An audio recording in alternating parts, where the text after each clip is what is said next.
Merci Voilà. beaucoup. Nous allons terminer cette émission avec vous, Maître Moïse Toto. Vous êtes cadre du parti du regroupement politique ACRN. Alors, beaucoup de gens ici ont envoyé un message pour poser la question pourquoi le docteur Mukwege est si calme, si silencieux en cette période. Madame, je tiens d'abord à présenter mes excuses avec des mesures de la mairie de bloquer les passages. On a pu forcer pour être là. Et ce n'est pas dans nos habitudes d'être en retard. Cependant, par rapport aux questions qui se sont posées vis-à-vis du prix Nobel Dr Mukwege, nous aimerions dire à notre population que le Dr Mukwege n'a pas gardé silence pendant cette période.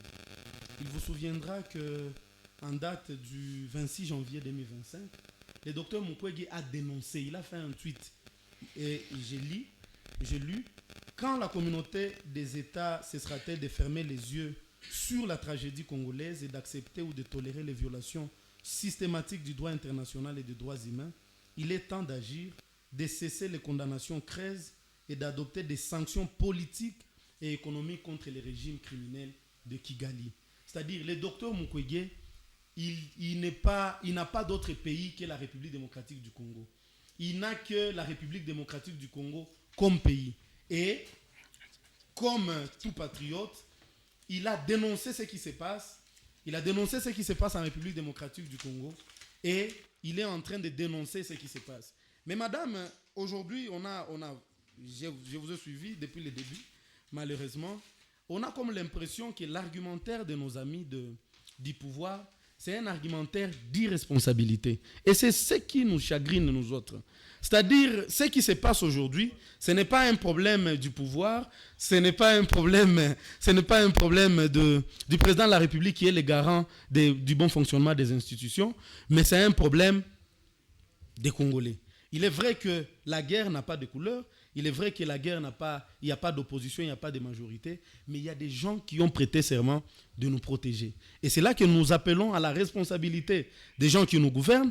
On a vu ce qui s'est passé à Goma et on a peur que les mêmes causes produisent les mêmes effets. C'est-à-dire quoi? Nous le disons, il est inconcevable que les soldats roumains puissent avoir entre 4 000 et 6 000 dollars, pendant que les soldats congolais puissent avoir autour de 80 dollars, mais qu'aujourd'hui, alors que le M23 est en train de faire une avancée spectaculaire, que le gouvernement ne prenne pas des mesures. On a comme l'impression que tout ce qu'on disait dans les médias, tout ce qu'on disait au chef de l'État, il n'en tenait pas compte, il attendait que Goma tombe.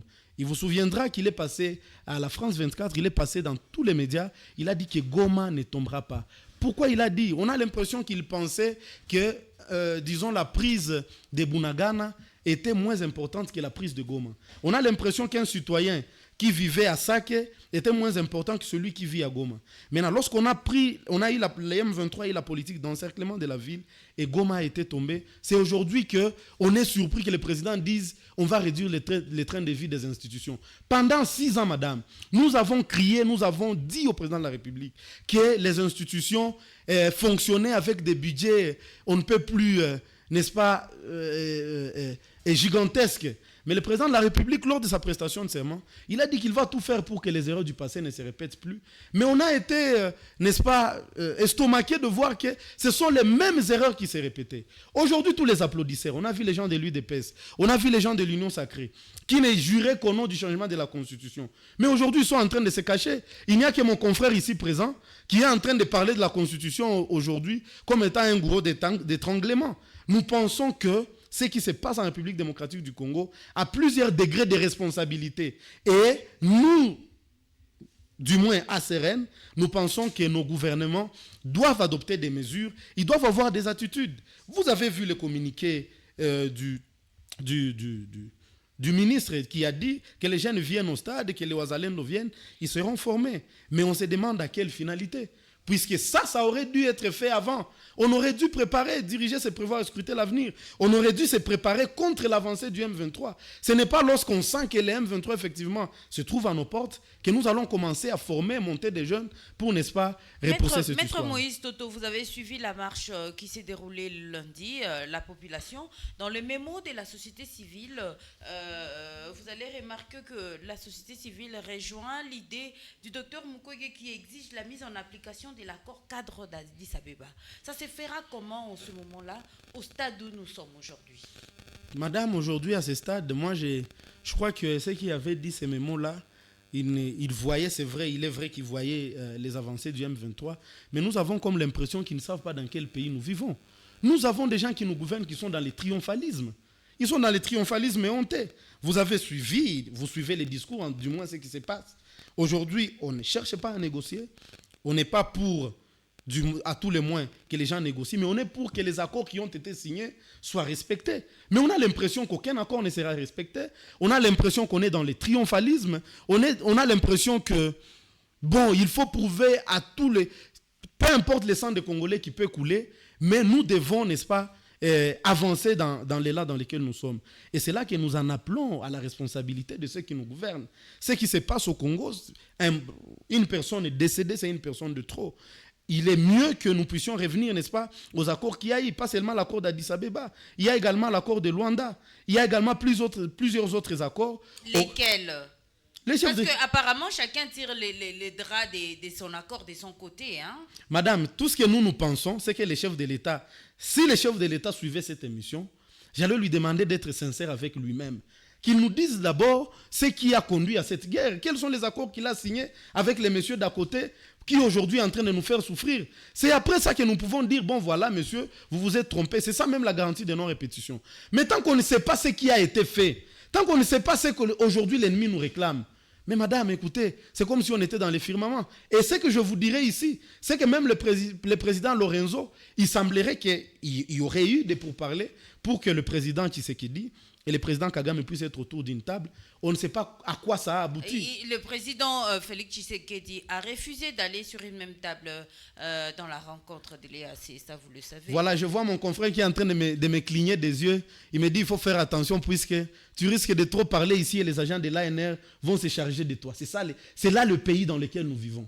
C'est-à-dire lorsque vous faites, n'est-ce pas, vous faites une peinture de ce qui se passe.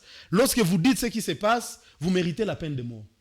C'est ce qui se passe aujourd'hui. Vous êtes journaliste, mais vous suivez ce qui se passe. On vous dit, vous êtes journaliste, mais vous ne pouvez pas donner la vraie information de ce qui se passe dans votre pays. Vous ne pouvez pas dire à la population à quoi s'attendre.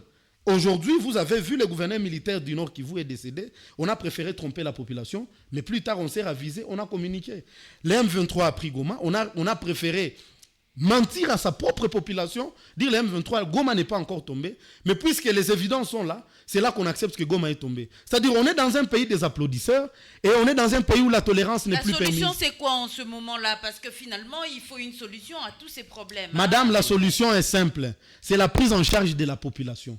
Aujourd'hui, qui devrait prendre en charge? Madame, les gouvernants ont échoué. Je viens de peindre la situation. Monsieur Félix Tshisekedi a lamentablement échoué.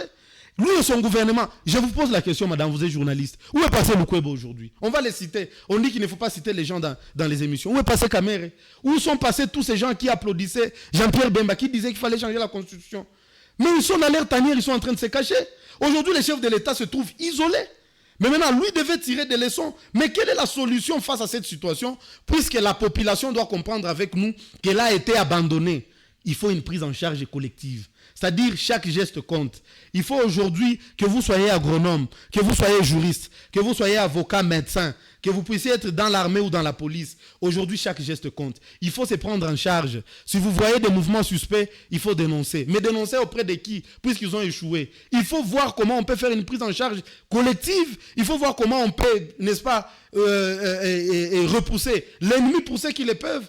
Mais à défaut de quoi, Fokama l'a dit dans le ministre de l'Intérieur, il a dit dans son communiqué, l'ennemi se trouve à nos portes et si rien n'est fait, nous sommes en danger. C'est-à-dire, c'est un aveu de faiblesse. Il reconnaît qu'à l'état actuel, si l'ennemi arrivait dans la ville et que les jeunes ne se levaient pas ou la population ne se levait pas, c'est-à-dire la ville peut être prise. Elle peut être prise. Alors nous pensons que la population doit se prendre en charge. Nous pensons que le peuple doit savoir que nous avons été abandonnés à notre triste sort et chacun doit se lever pour faire face à cette agression. Merci beaucoup. Alors avant de clôturer l'émission, parce qu'il est déjà 10h04, j'aimerais comme ça lire les messages. Bonjour Radio Sven. Hier, il y a M23 livré, mise en scène. s'il vous plaît, ni vraie mise en scène. Il y a gouvernement national pendant 6 ans, il y a Fati, bien que biote ni théâtre Mutupu. Merci de signer également vos messages. Bonjour madame, il serait important que le président réforme notre armée et qu'il alloue une enveloppe aux militaires qui